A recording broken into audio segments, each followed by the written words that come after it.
வணக்கம். ஸ்ரீ காளியம்மன் சரணம். ஸ்ரீ காளியம்மனை போற்றி. நான் உங்க அன்பு ஜோதிடர் கார்த்திகை ரகுராமனுங்க. இன்னைக்கு நம்ம நம்ம பார்க்க போறது பாத்தீங்கன்னா, நான் 12 பாவம் குறிச்சு பேசிட்டு வந்துட்டு இருக்கேன் இல்லையா? அந்த 12 பாவங்கள் வரிசையில லக்னம் உள்பட 6 பாவத்தை பத்தி நம்ம பேசியாச்சு. இன்னைக்கு நம்ம பார்க்க போறது பாத்தீங்கன்னா 7ஆம் பாவகம். இந்த 7ஆம் பாகம்னா என்ன? இந்த 7ஆம் பாவம் நமக்கு என்ன மாதிரியான நற்பலனை கொடுக்கும்? இந்த 7ஆம் பாவத்துல என்னென்னலாம் இருக்கு உள்ளாரையும் நம்ம தெளிவா பார்ப்போங்க. அதற்கு முன்னாடி நீங்க இப்பதான் முதல் முறையா நம்ம எஸ்கசி வீடியோ பாக்குறீங்கன்னா, இல்ல நீங்க இன்னும் சப்ஸ்கிரைப் பண்ணாம வீடியோஸ் பாத்துட்டு இருக்கீங்கன்னா, தயவு செய்து உங்களுடைய விலை மதிப்பு இல்லாத அந்த பொண்ணான சப்ஸ்கிரைப் பண்ண எனக்கு கிளிக் பண்ணுங்க. கூடவே பெல்லை கிளிக் பண்ணி வச்சுட்டு நான் தர வீடியோ உடனடியா வந்துகிட்டே இருக்கேன். தொடர்ச்சி நம்ம வீடியோஸ் நீங்க பார்த்து மகிழலாங்க. இப்ப வாங்க நம்ம போயிட்டு இந்த 7ஆம் பாகம் என்ன சொல்றதுன்னு பார்ப்போங்க. அதாவது இந்த 7ஆம் பாகம்னா எல்லாரும் ஃபர்ஸ்ட் என்ன நினைப்பீங்கன்னா, இது கலஸ்துல தானாங்க. கணவனா இருந்தா மனைவி, மனைவியா இருந்தா கணவனை குறிக்க போகுதுங்க. அதுதான் எல்லாருக்கும் மைண்ட்ல வரும். ஆனா ஆக்சுவலா அதுவும் இருக்கு.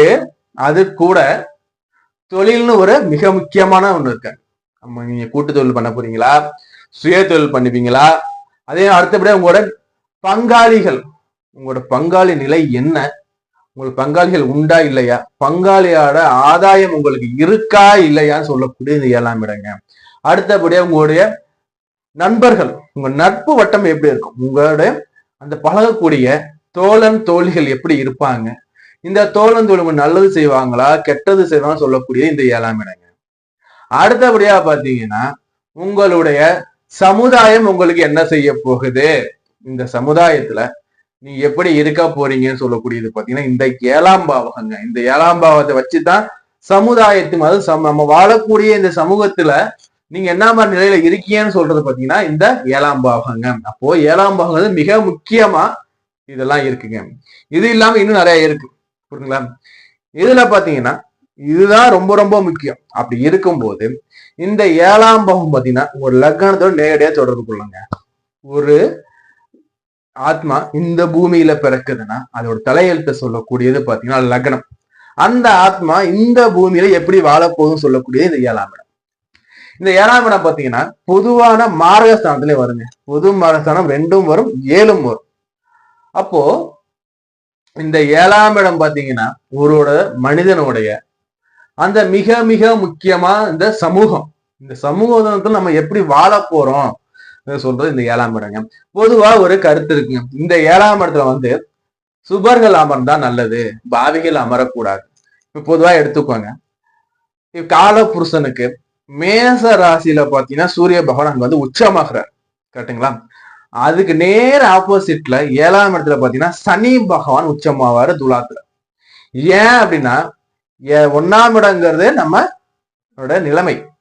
அதாவது நீங்க எப்படி இருக்க போறீங்க, உங்களோட எண்ணங்கள் எப்படி இருக்கும், நீங்க எப்படி நடந்து கொள்வீங்க, உங்களோட செயல்கள் எப்படி இருக்கும்னு சொல்லக்கூடியது லக்னம்.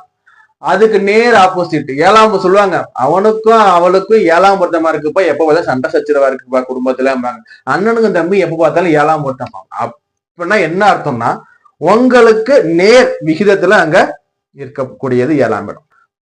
அப்போ இந்த 7ஆம் இடத்துல காலபுருஷன் தத்துவத்துல சனி ஏன் அங்க ஆகிறாருன்னா, சனி வலுத்தவன் பாத்தீங்கன்னா தனிமை விரும்பிங்க. இப்போ உள்ள காலத்துல நம்ம சொல்றோம்ல, நம்ம அப்ப என்ன சொன்னா ஓரியா இருக்காங்க, அவன் ஒண்டி கட்ட நம்ம அப்ப சொல்லுவோம்.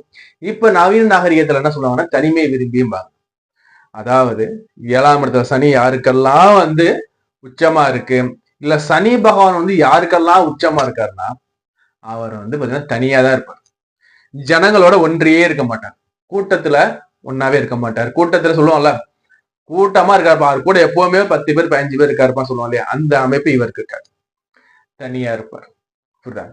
அப்போ இந்த 7ஆம் இடம் என்னெல்லாம் சொல்ல போகுதுன்னா, ஒருவருடைய கலஸ்திர சாமம் எடுத்து பார்க்கும்போது மனைவி எப்படிப்பட்டவங்க இருப்பாங்க, மனைவி கணவனுக்கு அடங்கி நடப்பாங்களா, இல்ல மனைவிக்கு கணவன் அடங்கி நடப்பாரான்னு சொல்லக்கூடிய இந்த 7ஆம் இடம் தாங்க.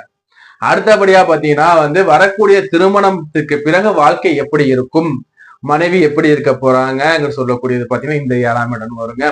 இதே இடத்துல எடுத்து பார்க்கும்போது இது பாத்தீங்கன்னா நம்முடைய திருமண ஸ்தானம் இல்லையா, கலச ஸ்தானம் இல்லையா, இந்த இடத்துல பாத்தீங்கன்னா உங்களுடைய ஆயுளும் ஒரு வகையில இங்க ஒளிஞ்சிருக்குங்க.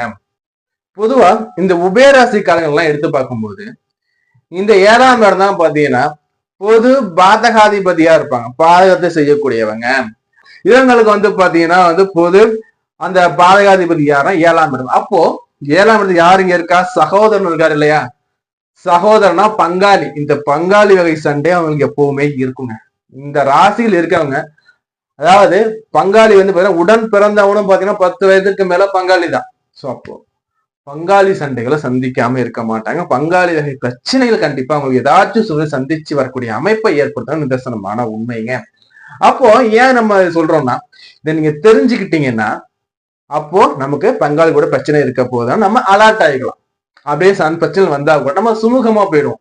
நமக்கு என்ன ஏதுன்னு தெரியலன்னா நம்ம முட்டி மோதி அது பெரிய பிரச்சனையா நிற்கும். புரியுதுங்களா? சோ இதுல பாத்தீங்கன்னா இந்த 7ஆம் இடம் அடுத்து பாத்தீங்கன்னா சமூகத்தை எடுத்து பார்க்கும்போது நிறைய இன்னைய சூழ்நிலை பாத்தீங்கன்னா அவன் என்ன தப்பா நினைப்பானோ, இவங்க என்ன தப்பா நினைச்சிருவாங்களோ, இல்ல என்ன வந்து அவங்க தப்பா பேசிடுவாங்களோன்னு பயந்து வாழ்ற எத்தனையோ பேர் இருக்காங்க. பொதுவா வந்து இந்த 7ஆம் இடத்துல சுபர்கள் அமைய பெற்றவங்க பாத்தீங்கன்னா நல்லா இருப்பாங்கன்னு சொல்லக்கூடிய அமைப்பு அங்க வருங்க. எப்படி சார்னா, இப்ப 7ஆம் இடத்துல குரு இருக்காருன்னா ஜாதக மக்கள் தொடர்பு நல்லா இருக்கும், தன வசதி, பொருளாதார வசதி எல்லாத்தையும் வந்து டாப் லெவல் கொண்டு வச்சிருவார். நல்ல மனைவி, நல்ல மக்கள் எல்லாமே கொடுத்துருவார். இப்ப அதே 7ஆம் இடத்துல பாவர்கள் அமர்றாருன்னா ஜாதகர் என்ன பண்ணுவாருன்னு பாத்தீங்கன்னா முதல்ல தனிமை விரும்பி ஆக்கி வச்சிருவாங்க. 1வது இந்த பாவரோட வலிமையை பொறுத்து சில தற்கொலை முடிவு கூட போயிடுவாங்க. அதாவது ஏதோ ஒரு தப்பு பண்ணிட்டு இந்த சமூகம் என்ன வந்து தப்பா நினைச்சிரும், இந்த சுத்திவங்க தப்பா பேசிடுவாங்கன்னு சொல்லிட்டு அந்த சமூகத்திற்கு பயந்து சிலர் தன் ஆயிலேயே முடித்து கொள்ற அந்த ஒரு சூழ்ச்சிமமும் இந்த இடத்துல தாங்க ஒளிஞ்சுக்கிட்டு இருக்கு. அப்போ இந்த 7ஆம் இடத்துல பாதிகள் இருக்கும்போது என்ன பண்ணுவாங்கன்னு பாத்தீங்கன்னா பிள்ளைகள் வழியால கஷ்டத்தை கொடுக்கறது, மனைவி வகையில கஷ்டத்தை கொடுக்கறது, மனைவி வகையில ஒரு துன்பத்தை கொடுக்கறது, இல்ல ஏதோ ஒரு அவப்பேரு, பொருள் ஏமாற்றம், நண்பர் நம்பின பணத்தை கொடுத்துட்டாங்க, நண்பர் நல்லா தாங்க இருந்தாரு மோசடி பண்ணிட்டாருங்கன்னு சொல்லக்கூடிய அமைப்பு எல்லாமே 7ஆம் இடத்துல தாங்க இருக்கு. அப்ப 7ஆம் இடத்துல இருக்குது பாத்தீங்கன்னா ஒருவருக்கு சுத்தி என்ன நடக்குதோ அத்தனையும் வந்து அந்த 7ஆம் இடத்தை பொறுத்து தாங்க இருக்கும். ஒரு மனிதனுக்கு பாத்தீங்கன்னா சமூகம் ரொம்ப ரொம்ப முக்கியம் இல்லையா? நீங்க உதாரணம் சொல்றேன் பாத்துக்கோங்க. உங்க ஊர்ல இருக்கீங்க, உங்க ஊரை ஏத்தவங்களால இருக்க முடியுமா? முடியாது இல்ல. உங்க ஊர்ல நீங்க இருக்கீங்கன்னா உங்க எல்லாரும் நண்பரா இருந்தா எப்படி இருக்கும்? அப்போ நீங்க நண்பரா ஆகணும்னா இங்க 7ஆம் இடத்துல வந்து சுபர் இருந்து உங்களை பார்வை நடத்தி வழி நடத்த நண்பரா இருப்பீங்க. அதே எங்க பாவி இருந்தாருன்னா குதர்க்கவாதியா மாறி இந்த ஊரை பகைச்சுக்கிட்டு அந்த ஊரை விட்டு வெளியேற மாதிரி இருக்கும். இல்லைன்னா பாத்தீங்கன்னா வந்து நித்தமும் ஒரு சண்டையும் நடக்கிற அமைப்பு இந்த இடத்துல ஏற்படுத்தி கொடுப்பாங்கங்க.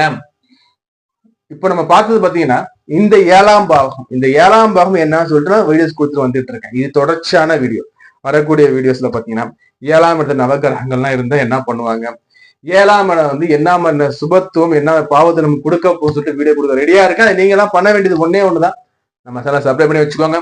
கூட பெல் ஐக்கன் கிளிக் பண்ணி அந்த உடனே வந்துகிட்டே இருக்கும். உங்க வீடியோஸ் கொடுங்க, எனக்கு கருத்துக்கள் கமெண்ட் பாக்ஸ்ல கொடுங்க.